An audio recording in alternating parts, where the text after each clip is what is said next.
Oh, yeah. Good evening, ladies and gentlemen. Novelteen. Fred, my brother, how you doing? Hello, everybody. Hi, V. How's everybody doing out there? Hopefully, everyone's good. Absolutely. Who do Got we have a today? super great one tonight, V. We got the multi-talented guitarist, singer, and songwriter that has spent years as the hired gun, sole artist with his band, and for the past 9 years, lead guitar for Bon Jovi. Phil X joins us tonight to talk about being part of some of the music industry's most iconic songs, artists, and bands, Bon Jovi and Triumph, and his latest release with Phil X and the Drills, Bam! Right in the Kisser, released Pow, on right in the kisser. Fred, put your glasses on. Pow right in the Kisser. Pow right in the Kisser. I am so sorry. Released on Frontiers Records on March 28th. So let's please welcome to Creativity Talking, Phil X. Phil, Hey what's happening? boys, look at I got Hi, my shirt Phil. on. I got my Oh, shirt that's great, dude. That is awesome. on. Bam. So as, Never as I heard already Bam as I before. already made a mistake on the album, and I'm Maybe, sorry about that. maybe that's the next record. But Bam, right in the nose. and I'm not even going to try to pronounce your real name because I messed up Vinny Appice's name a couple months ago, and he didn't let me hear the end of it. So I'm not even going to try to pronounce your real name. I love But that guy. but I got to tell you, Phil, I always try to wear a T-shirt of the band or artist that is we're interviewing. And in your case, you've been with so many bands, so many artists, you've collaborated with so many. I had to choose one, so I chose my Triumph shirt There you tonight go, man. for you. Otherwise, I'd have been changing shirts every 5 minutes to get all the people you've played with. So we do want to start off right off the bat, though, talking about the new album Yeah. because you've proven yourself as someone who doesn't take himself too seriously and with a wicked sense of humor. Just looking at your previous album titles, "Kick Your Ass in 17 Minutes," "We Play Instruments and Shit," "Stupid Good Looking," and the latest release, "Pow!" Right in the Kisser. As I mentioned in the intro, it was released on March 28th with our friends on Frontier Records. Yep. Now, the album to me, I love the album, but it's Thanks. definitely not Bon Jovi and it's definitely not Triumph. It's Phil X, and it's diverse musically and unrelentlessly raw and energetic.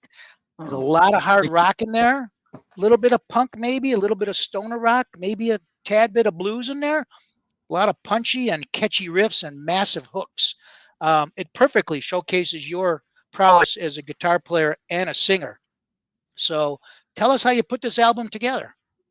wait a minute. Am I blushing? That was a lot of good, that was a lot of good stuff. Like, did I read it like the way you wrote it? Yeah, the $5 is in the mail. It's funny because it's been like a 10-year process. Stupid Good Looking Volume 1 was like almost like a teaser to this because in 2014 is when I wanted to record this record. And because it all starts in the beginning when we started playing live, Jeremy Spencer was our drummer, and then he decided he wanted to follow his metal roots and started Five Finger Death Punch. And then I feel like after Jeremy, we had a different drummer every week because it would literally go like, "Hey man, we got a gig on Friday at the Viper Room. Oh man, I'm sorry, I got a gig already." And then okay, number 2. "Hey man, there's a gig. We got a gig next week, next Friday at the Viper Room. Oh man, I'm on tour." So that revolving door of drummers turned into getting a different drummer on every song, but it was just going to be a few drummers, and then every song was a different drummer. And because of being the session guy that I was for those years, where like Kenny Aronoff's on this record, that's a no-brainer because I can't even count how many records we've been on together by other artists. So, and me and Tommy Lee, our history is me playing on his solo records since '99, since Methods of Mayhem. So it's just drummers that I played with. Obviously Tico Torres is a simple choice because we were on the road in 2018 and had a day off in Vegas after the T-Mobile Center. And I said, hey, He's not mentioned in the conversation enough as far as like like Alex Van Halen as well. Like for some reason in the mention of drummers, these two guys are beasts. Man, if I had a way to get to Alex, I would have got him on this record. Right. But you know what I mean? Like those two guys aren't in the when they absolutely should be. Well, Tico, it's fun because we'll be doing sound check or something like that, and I'll just mess around. I'll start playing with this funky riff, and he'll just join in, and I'm like, fuck. people got to hear that Cuban funk, man. Yeah. So when I was working on Find a Way, he just seemed like the obvious choice. And like I said, I go, hey man, I know you like golfing on days off, but if I can find a studio where you come and play drums on this tune, and he's like, of course. And I'm like, awesome. So that's what happened. And then, moving on to like at the same year on the same tour in 2018, we did 2 sold out nights. Obviously, this is Bon Jovi. 2 sold out nights at Madison Square Garden. And Liberty DeVito, who I had met on the set of the Hired Gun documentary, when a whole bunch of the cast was jamming at East West Studios in Hollywood. And I saw him sit down at the kit, and everybody's talking about, oh yeah, Liberty DeVito, he's like 70 something, and he sits down and plays like he's a teenager. It's like, what? Like energy and fire were like just mind blowing. So, anyways, we had a day in New York where I could get a legendary studio power station and get legendary drummer Liberty DeVito to come in and play on Broken Arrow. And that was like, he came in and just killed it. And it's funny because then we have lunch and he jumps on the train home, and me and Obi O'Brien, my engineer, we walk to Madison Square Garden and for a sound check of night 2. that was a sandwich. But I mean, every one of these 11 drummers story, songs has a story. It's like, it's just it's a really long process of being 10 years. The first track being You Sunk My Battleship with Brian Tishy back in 2014. And then the last track was Seemed Like a Good Idea with Tosh Peterson, November 2024. So literally 10 years. But like I said, in 2019, Stupid Good Lookings came out as a hey, this is what's to come. And some of my favorite drummers are on that too. So I love drums. I love drummers. A lot of them are, when you go into a studio, I don't care who's on drums, you're in a band for the time that you're recording whoever song it is. And there's chemistry and there's this gelling that happens. And then before you know it, it's like, hey, what do you want to get for lunch? And your pals, Yeah. And too, I mean, you're also, aside from being a great performer, you're always fun to watch. Oh, thanks, man. Like, you can tell that you're having fun, and that just makes us have fun even more. I love how that works. Yeah. It's like a cyclone of energy, but it's all like positive. Yeah. And to me, it comes from, aside from the playing and the rhythm and all that stuff, Edward Van Halen, oh my God, was the epitome of fire and joy. Yeah. So when you see a picture of him back in the day looking at the camera, and the look on his face is like, I can't believe I get to do this. That became a part of me a long time ago. Like, if I got a guitar in my hands and a microphone in my face, I don't care if it's 8 people or 80,000 people, I'm giving it. Right. It's the same thing. If you're going to do something at all, if you're going to do a project, if you could do a really tiny thing, but it's the same amount of energy for something huge. Well, I'm blessed with having the 2 canvases, like I get on stage with Bon Jovi and it's Wembley Stadium, and I play a supportive role. And then if I play a club anywhere, I mean anywhere, yeah, with the drills, it's like, it could be 300 people, but it's my thing. It's my songs, my lyrics, my narrative, the way I love to sing and the way I love to play. And it's unbridled power for me. And I no longer listen to anyone's version of My Sharona other than yours. That's funny. That's just a fun tune, man. Ever since it, reminds me of the roller rink as a kid. And then what's funny is, like, the last maybe 6 or 7 artists we've had on, Matt Starr's on drums. Isn't that funny? It's like funny, like, Robin McCauley. Oh yeah, Matt was on that one. And I was feeling like I was going to take a break for a little bit, and I follow Matt, and like, he's so positive, he made me not want to take a break and like keep, Oh, see, but it's funny. Matt's smart though too. Yeah. We had some East shows dates last November, and as I'm thinking, who am I going to get on drums? Because I had to go down the list, see who's available, right? Right. Like, Brent Fitz, is another Canadian. And so when me, Dan, and Brent play together, we're the Canadian drills. but it's funny that, you know, when he's not available because he's playing with Slash and stuff. Yeah. You know, we call Matt, or if Matt's not available because he plays in 10 bands, we call another drummer. But he called me and he said, "Hey, I'm gonna be out east. So if you hire me to play drums, then you don't have to pay for flights." I'm like, that's a good pitch, man. And I think that has something to do with the return of the power trio, man, in a big way. Oh, Like a lot of these bands that we're looking at and looking for new music, man, there's a lot of trios coming. I heard something the other day that made me laugh because it's a Canadian thing. I was talking to this person, and this person's kind of listening over here. Right. And this person's like, "Man, what is it with Canada and power trios? And they sound so big. Just Rush and Triumph, and now I'm listening to Phil X and the Drills. How does it just 3 guys making all that racket?" And the guy over here goes, "I think it's the metric system." So that's my That's my now Canadian funny. So just a quick question, since we're talking about the drummers, and since you've been a session musician all these years, you've played with a ton of drummers, and on this album, you've worked with 11 songs, 11 different drummers, including Tommy Lee, like you mentioned, Ray Lucier from Korn, Tico Torres, Kenny Aronoff. Seeing how the drummer is and I know you hate this, but the heartbeat of the band, is it tough to play with a new drummer, a different drummer every time, and learning their style and their way of controlling the beat? No, I love it. I love the different. It's like different spices. It's hard to describe because I handed everybody, like, here's the vocal and the guitar. It's going to sound like. I don't want to hand anybody drum ideas or anything like this. I want your personality.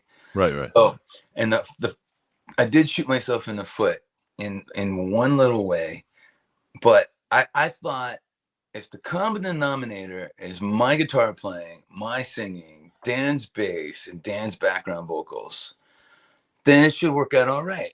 But I hand mixes over to the mastering guy, and he goes, "Okay, this sounds like 11 different records. So can we try to bring it into like one cohesive thing?"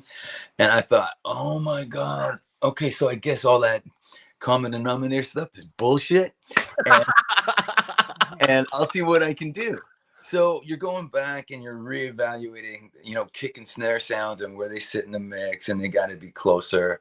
And then, you know, but somebody like Liberty DeVito, you can't make Liberty DeVito sound like Tommy Lee. It's 2 different entities, and they sound amazing. So I had to do other little tricky things to make it sound like more like the same project. And that it came out great.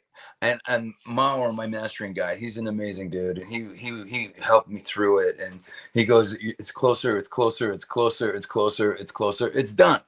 And then bang, we deliver, and the record company goes crazy. The record sounds great, and I'm getting nothing but great reviews from everybody who hears it. It's really exciting for me because you know, when that drummer, whoever's sitting on that stool behind that kit, yeah, and sometimes it was one day and 3 drummers on the same drums, with one engineer and the way he mics the snare and over stuff like that.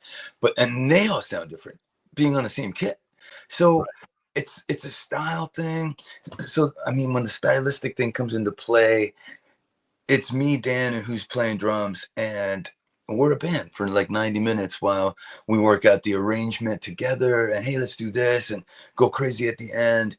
And you know, whoever's drumming is like, "Hey, why don't we try this in the 3rd chorus?" And then bam. So it really lended itself to become a unique experience. So then you spread out all these unique experiences, and the lyrics are different. My playing is different. Some of the I'm singing one way, and another song I'm singing another way. And then we did a few gigs in Texas a couple of weekends ago, and we started playing. We played moving to California. We played "Fake the Day Away," the Tommy Lee song. Yeah, we covered that. And Great. but we were playing it live, and I didn't know how it was gonna go. Like, but we did it every night, and so the first night I'm like, oh my god, it sounds amazing. Hey, I'm singing the shit out of this. And then we get to the solo, and this is, somebody else described it as floating. When everything sounds so good that you actually think you're listening to the record instead of playing, and Right. you forget to play. So I was in the solo of Fake the Day Away going, man, this sounds awesome. And dude, keep playing. And here comes the third chorus. 2, 3, 4. I got lost, man. I got lost in it. And I love when that happens. Yeah. And I hate when that happens Right. all at the same time. Yeah, we covered that song a couple weeks ago, and I was like, man, this is really a different sound for Phil X and the Drills, but monster tune. Oh, thanks, man. Thank you. And it's always exciting to hear, like, I was expecting something. Yeah. And I didn't get that. And I love when that happens. Because Awesome. yeah. Well, there's more depth thematically, and definitely more dimension. Like the Liberty to the Beatles song, Broken Arrow. I wrote that after hearing that Chris Cornell had passed, and I had worked with him like the year before on a tune, and it just hit me really hard. But it just makes you think that, man, no matter how much you think somebody has it together, you don't know what's going on. Sure. And it made me ask some questions. And, I keep talking about these lyrics. There's a lyric in the song that's, what's it take for you to shut the voice of reason down? Obviously, the voice of reason is like, no, man, you don't have to do this. We can do something else, and we can rise to the top, kind of thing. And then the next line is like, how's the view? It's kind of like you're asking all these questions. And to me, I've been fully interpretive when I write lyrics for the Drills. It's like, because a long time ago, somebody came up to me and said, hey, what did you mean by that lyric? And I was like, what do you think I meant? And then they tell me something that's cooler than my intention. So that kind of kept me on that path. That's my lane, interpretive. So even though for me, like, the topic of something like suicide would have never happened years ago in the Drills. Yeah. Because of being interpretive, I think it can be seen as like just a challenge, any kind of challenge where you have to make a decision.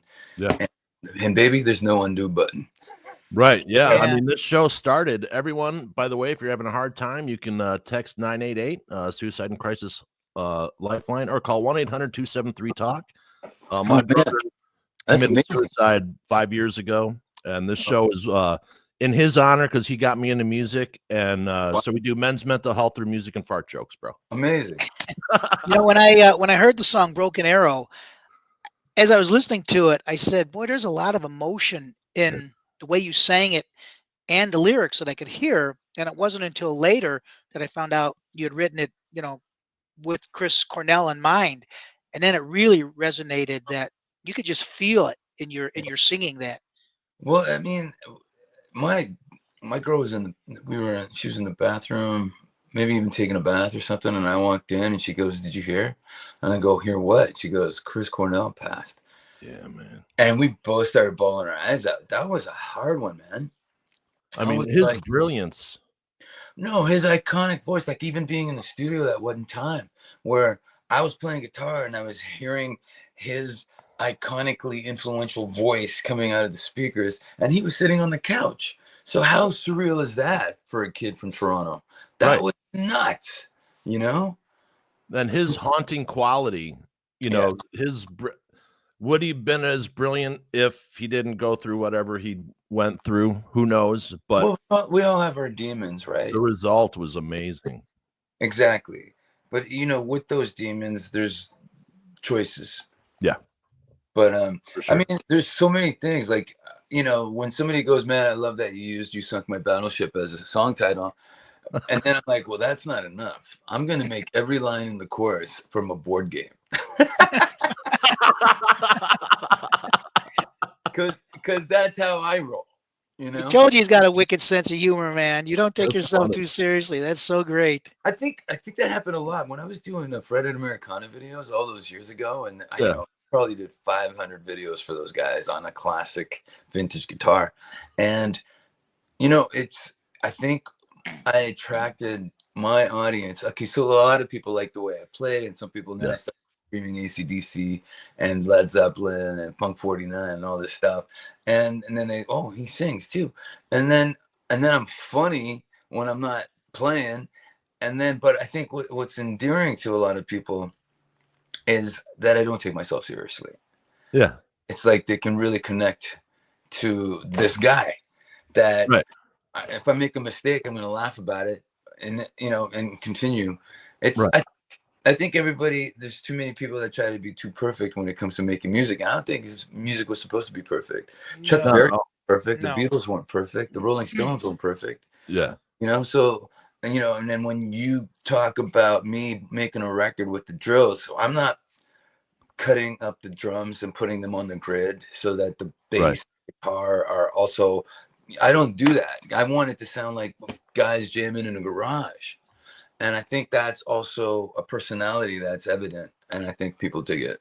Yeah, we talk about that a lot too, because my background, I went to school. My other co-host, he was an assistant engineer on I'll Always Love You, Black Sabbath Live, Wow. bunch of Dio stuff. So we come up that way, and I more went towards special effects. So I did tour consulting and all that kind of stuff. Wow. But when you hear, I was trained by Eddie Mashal, who won 5 Grammys for the Eagles, and they place the placement. A lot like right now, a lot of albums are all mixed right in here. Everything's in a big meatloaf. You know what I mean? And it's really interesting, like maybe get everyone back in the same room again. Let's go back and so the energy is reciprocal. Yeah. Let it be done. But like you hear some of the stuff and you're like, why would you? And now everything with so digital, you don't want the perfect, you want the dirt in the corner. Yeah. Like Black Dog by Led Zeppelin, you never would have gotten the zing, ding, ding, ding, ding, ding, hey, hey, mama, because someone spilled coffee on the tape. You never would have gotten that. That wasn't intentional. Yeah. That's the other Led Zeppelin thing is in Whole Lot of Love when there was print through, I think. Yeah. He sang so hot in the way down inside that it burned into the tape underneath it, and then you heard it. So that kind of stuff. People don't know. That's like, well, is that a pre-delay or did he sing it twice? Yeah. That's what happens. Plugin was that? Analog stuff. I've done records. I've recorded on records that were to tape. And the cool thing about that is if it's 3 guys in a room recording the tape, you don't want to screw up. Right. So it adds an urgency to the vibe. Yeah. And you don't get that when, okay, let's do the drums over here, and then we'll do the bass in Nashville, and we'll do the guitars in LA. And I'm like, you don't get that urgency when everybody's just cutting at different times. There's just something really, really special about jamming, because I tend to, when I'm listening to the drummer, it inspires me. Right. And if anything, being the producer is tough sometimes, because I'm in a room jamming with these guys, with who, like, say it's Ray, for instance. Yeah. And me, Ray, Luzier, and Dan on bass, and we were playing Don't Wake Up Dead. The first thing that I thought when we started playing that song was, oh my God, this is going to open the record. Like, even then I thought, and it did end up opening the record. You just feel how it was happening. But as a producer, I was too much of the guitar player, playing with the band, getting excited, and walking on air and going, oh my God, this is amazing. And then I open up the session when I get home and I go, oh man, I wish I would have been in producer mode and said, hey, let's try this in the bridge. Yeah. You know what I mean? It's that kind of thing. But at the same time, I have to overstep that and realize what a great track it turned out to be anyways. And it's not always the easiest thing to produce yourself, because some people don't know when to stop tinkering, or Yeah, exactly. Oh no, it's really, you have to, it's like you have to send your kid to school. It's time to go. Let go. Exactly. Okay, so in 1991 I did this MTV event. I think it was for Memorial Day, and it was hot as hell. And my brother, who was in the Air Force, drove me there, and he had to leave. And he was like, "Oh, it's Memorial Day, I got to go back to bed." So he's all upset and everything. And Aldo Nova Oh my. and Bon Jovi and Wolf something was playing. So I saw you guys. You were with Aldo Nova, right, in '91. When Aldo Nova first came out, I was like, that was like when Fantasy came out, that tune was just mind blowing. And that was an amazing tour, and it taught me a lot about the business too. It was the first time that I toured the States and at the beginning of the tour, the audience would be like, "Hey, we didn't know you had a new record out." Because that's when Blood on the Bricks came out. Yeah, we didn't know you had a new record out. We just came out to hear Life Is Just a Fantasy. And then, Blood on the Bricks came out, had a cool video, and then 2 more singles came out. And then 6 months later, people are coming out going, "We didn't know you had a new record out." I'm like, wait a minute. Right. What is this, Groundhog Day? Like, it didn't grow. It didn't go anywhere. And that's another thing. When the first single came out and radio was so excited it was Aldo Nova that he got like 150 ads the first week at radio. I was so stoked. But then when Medicine Man came out, I think that was the second one. It came out at the same time as Pound Cake, Van Halen, Enter Sandman, Metallica, and Lose Your Illusions also came out at the same time. So there's nothing could compete with that. Yeah, Lost in the Mix. Yeah. Yeah, totally. Even MTV couldn't say. And did John produce that album? John and Aldo co-wrote and co-produced the whole record. Okay, yeah. And it was on John's label, Jamco. Yeah. Because when I first heard Runaway the first time, I initially thought it was Aldo Nova. I'm like, wait a minute, that doesn't sound like, you know what I mean? The sounds were similar to me. I'm not sure. I don't know which came first. Aldo played the keys on that. That would make was the beginning of their relationship, I think. Yeah, that would make total sense. Yeah. I was happy that they were musically related. I remember it was Tim Pierce on guitar. That was even before the band was meant. Yeah. Yeah. So here's an interesting thing. When I saw this picture, man, I couldn't have been happier as a Bon Jovi fan for 40 years. Yeah, look at those. You and Richie up there, man. Everybody's making a stink face. Right? Oh yeah. That's rock and roll. Look at that. Yeah, that's cool. A great event. It was it was for the first responders for the wildfires in LA. And it's funny because I think right after that I rehearsed with Bon Jovi. So I was everybody's getting to the rehearsal place, and John walks in and he's looking at me like he says, "Hey bud, hey Axie, what's happening?" He gives me a big hug, and then I go get a coffee and he's looking at me like he wants to say something but he doesn't know how to say it. So I just go, "Hey man, you got some questions?" And he goes, "I do." So outside, and he goes, "How was it?" Like he wanted to know how it went. So it was fun, man. It was a lot of fun. It was really cool. The Bon Jovi documentary, man. I thought it was really good. I thought it was done so well, man. The editing is incredible. Yeah. And then watch the Triumph documentary. I think the Triumph one is the best rock doc ever made as a one piece. Wow. You know what's really cool about it? That the ending where they play in front of diehard Triumph fans. I wasn't crying. 2 or 3 songs. I wasn't crying. But the I got goosebumps when they dropped that curtain. I got goosebumps, man. Oh, totally. That was so cool. And it's because I have friends that I don't walk around and hi, I'm Phil X, and this is my resume. I just don't do that, right? Right. So I have a friend that I've hung out with for 10 years, and he watched the documentary, and when I came on the screen, he lost his mind, and he called me, and he was like, "How did I not know you were in Triumph?" I'm like, well, right. And I have to say, going into that, I have such respect for anyone who walks into something to replace an iconic person. And with Triumph, holy crap. Yeah. Number one, the album was fantastic, by the way, Phil. Oh. And like it seemed like it re-energized and got rid of the kind of the MTV vibe that was influenced by the producer before Clint. Right. And there's also, it's so you know, yeah, they had a goal. Yeah. You know, it was just too bad that when it came out, it's just when grunge was taking off. Yeah. And you know, even when I was touring with Aldo Nova, man, I was in a Motel 6 room, and I put MTV on, and I saw Man in the Box by Alice in Chains, and I thought, I think we're done. Right. I think what we do is over.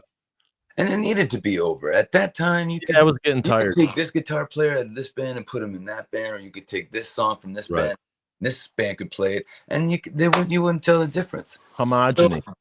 It really did. It really needed to happen. So so that's Yeah, like when when I that- first became like, okay, Phil X. I'm like, did this guy like roll his balls into a wheelbarrow into the like? I mean, good for you to have that enough, you know, courage on one hand, and of course faith in your abilities. But that's a huge role to step, especially as a Canadian. Yeah. People in the U.S. don't understand what triumph means in Canada. You know, totally different. You know, thing. actually, in some states they do. Yeah, but in Triumph's one of those bands that are above, like they're never on a top 10 list because they're above all that. They have their own special thing. Wow, I've never heard it like that, but I think you're right. Yeah. And when that album came out, Edge of Excess, and Triumph was one of those bands for me that as soon as an album came out, I went out and bought it. I didn't have to hear anything off it. As soon as it was out, I went to the record store and bought it. And I knew Rick had left, but I bought the album, came home, put it on the turntable, and I said, this is Triumph, because you can recognize Gil's voice, of course, but there was a different, maybe a darker sound to it. Yeah. And I really, really liked the album. But did you feel that you gave it you kind of took the Triumph sound just a little bit, veered it a little bit off? I don't know if it was me. I now that you mention it, I don't think it was me. I think it was more of everybody we had the goal in mind. And I think it's tough when someone as important as Rick Emmett leaves a band like Triumph. Yeah. No matter what you're doing, you could make a record, you could put the record out, but you're still going, what's going to happen? That's a lot of pressure, man. You're going to expect this. Right. Are people going to expect more? Like you kind of like, it's a gamble, I think. And I think that was evident in some of the songs, you know. And then I remember early on when I did the solo on one of the songs, and Mike Levine walked in, and he goes, that's a great solo, but it doesn't sound like Triumph. And that was the first time that I realized that I could go to Phil X. Gotcha. Which So is a good thing. I had to dial back the Phil X. Yeah. So I know you guys. The thing, years later, it's the same kind of thing with Bon Jovi, you know. And you guys Yeah. toured briefly with Triumph after that, correct? It wasn't really a tour. It was like 11 fly dates. 11 dates. Yeah. 11 dates. So, but I mean, not trying to get mean to anybody. What kind of reaction did you get from like the fan base and stuff? Did you think they accepted you? There was a lot of surprise.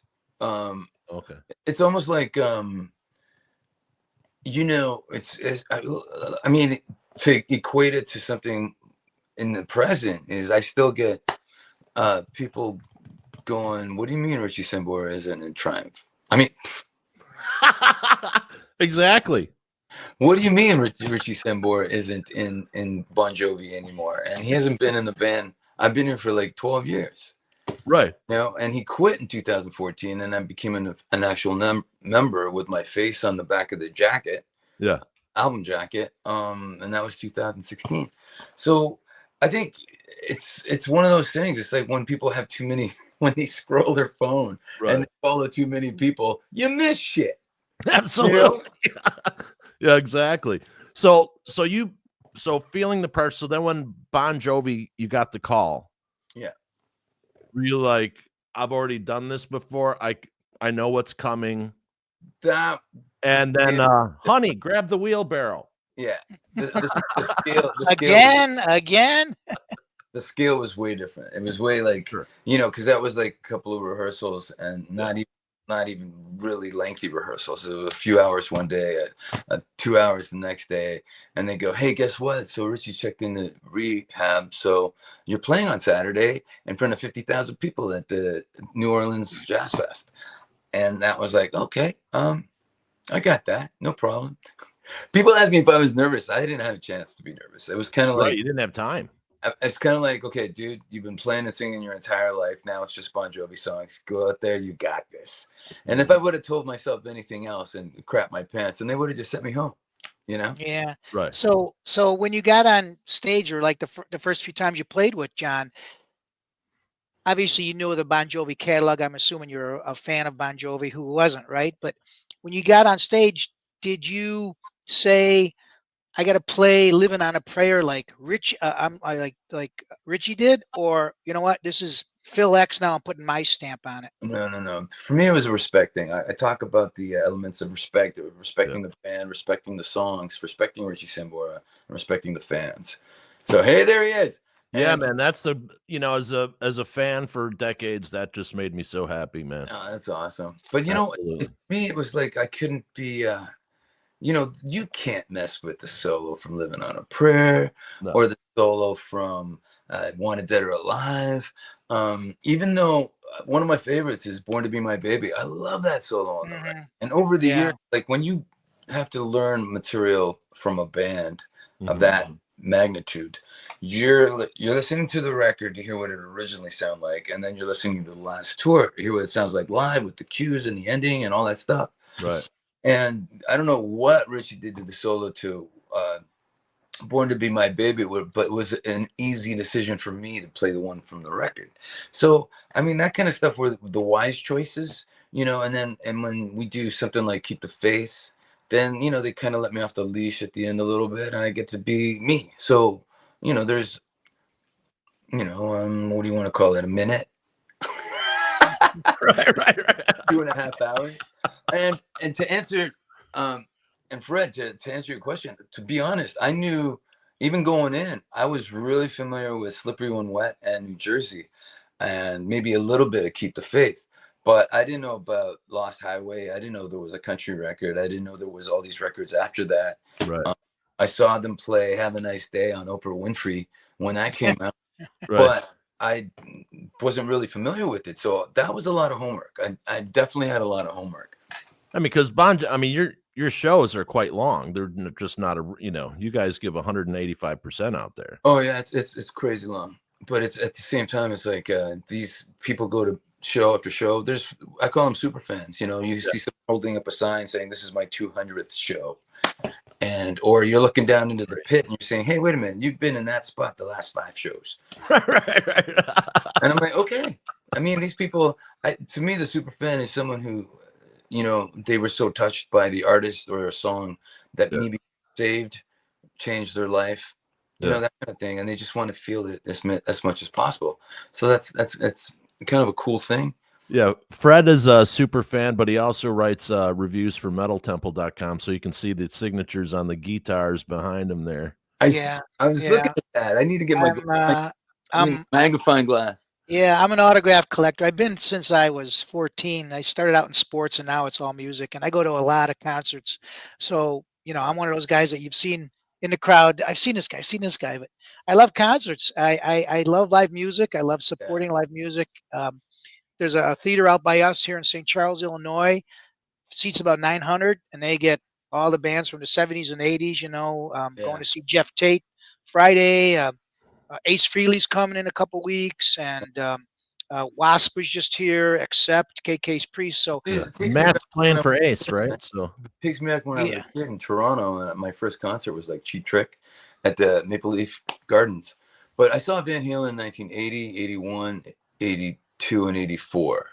And I mean, if that doesn't change your life, nothing changes your life. Unfortunately, my first concert was 1984, and holy crap! But it was like, I didn't know, like when you're a kid and you're still in high school and you're thinking, oh, I'm going to come and see them when they come here. It never occurred to me. And maybe years later, I would have been like, wait, they're in Buffalo tomorrow? Let's go. Right. It never occurred to me to get into that zone. It was like, no, at school tomorrow. No, we're going to Buffalo. It would have been like that. But guys, I think we got to tie it up. I'm stacked back to back. Okay. Cool. So absolutely. Well, thank you, Phil. We appreciate your time, man. We do very much. It's been a great chat. everyone go get Phil X and the Drills, pow, right in the kisser. Go buy the physical merch because that's the best way to support artists today and tomorrow. But thank you, sir. We appreciate you, your Phil. music and everything you've given to us. Phil, have a great one, man. You too, man. Thanks for your time. Take care, buddy. Absolutely. Thank you.